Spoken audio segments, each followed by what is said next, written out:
Philippians 4:10 to 23. I rejoice greatly in the Lord that at last you have renewed your concern for me.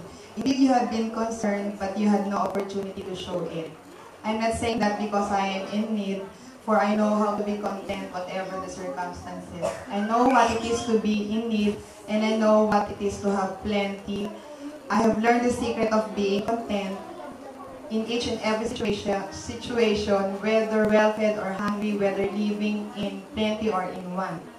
I can do everything through Him who gives me strength, yet it was good of you to share in my troubles. Moreover, as you Philippians know, in the early days of your acquaintance with the gospel, when I set out from Macedonia, not one church shared with me the matter of giving and receiving, except you only. And even when I am in Thessalonica, you sent me aid again and again when I was in need. Not that I'm looking for a gift, but I'm looking for what may be credited to your account.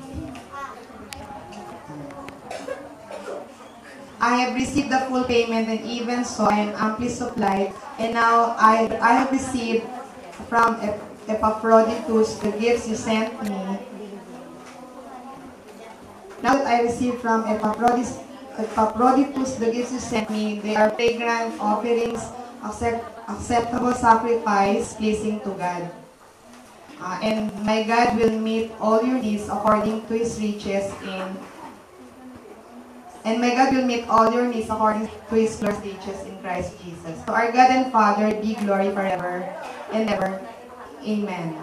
All the saints, greet all the saints in Christ Jesus.